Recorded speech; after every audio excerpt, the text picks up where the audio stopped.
To everybody, his character Castiel has saved the world plenty of times, right? However, no big he's deal, not right? exactly an angel. No. How do we get down there? I don't know.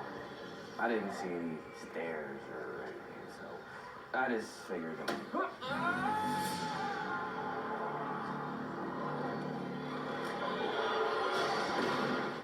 Oh, that's one way down. And when he's not wrestling with the supernatural, he is getting busy in the kitchen. Check out his new cookbook, The Adventurous Eaters Club, from the cast of Supernatural. Please welcome Misha. Thanks for being with us. Thank you for having me here. I love that the intro to a children's cookbook is seeing me shove somebody into the pit of hell. Right. I think that those two dovetail really nicely. Yeah. It's a nice transition. It really is. All right, so 5th and final season, right? 15th.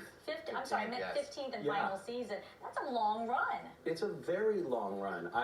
We occasionally will meet fans of the show. I met a fan of the show last night at a book signing who looked to me to be a fully grown woman. She's looked like my age, and she said, I started watching this show when I was 12 years old. Yeah. And that made me feel incredibly old.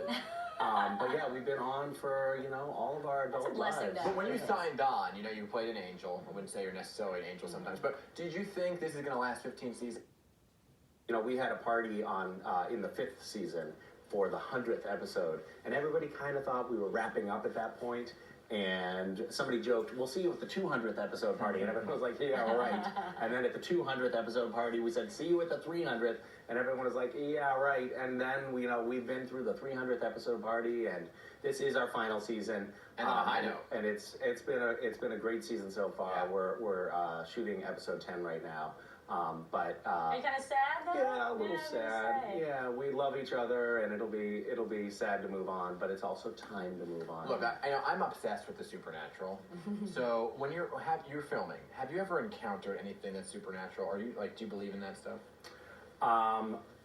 I think that we have on the set of Supernatural come across things that seem a little bit Off. beyond the human realm. Like what?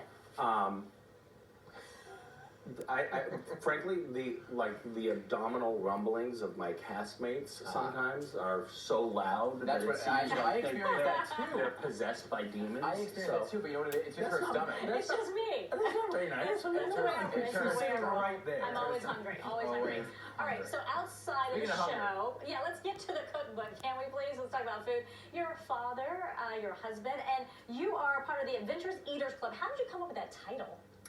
Well, I think that the Adventurous Eaters Club is encapsulating a lot of what has happened in my family in the last 9 years. We had our first child 9 years ago, and we discovered somewhere along the line that our son was a picky eater, and that feeding him was frustrating, and mealtime had become this sort of stressful time of day where we were dreading confronting our child who would end up throwing food at us and eating nothing but bland beige foods. I had one of those. Really? Yeah, so how do we fix I'm sorry. Oh, look at these.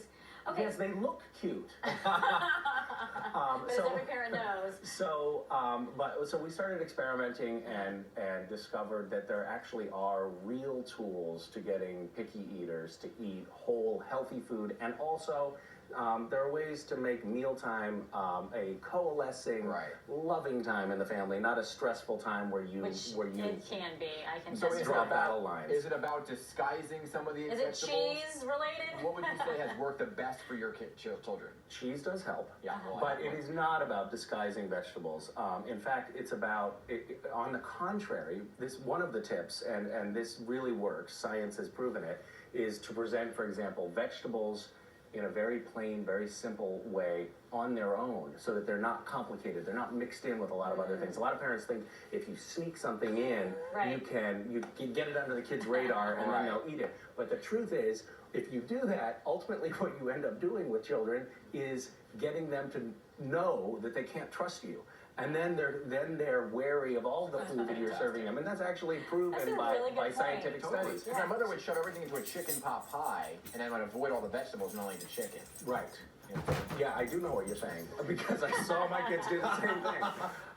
But yeah, so anyway, the book has a lot of different tips for getting picky eaters to eat a wide variety of food. Oh, Our I kids need were this, picky, for sure. and now now their comfort food is salad. And What? And I'm not saying that to brag. I'm just saying it because the actual tools that we use ended up working. Well, that's So an we endorsement, wanted to share though. that. If you want your kids to be salad eaters, pick up this book at the Adventurous Eaters Club. It's available online and in stores starting today. Thank you for joining us. We really Yes, do thank you Thank appreciate you very for it. having me, you guys. Everybody, you can catch them tonight because we have that lineup 7 p.m., 8 p.m., 9 p.m. Big night of superheroes on PIX-11. We'll be right back.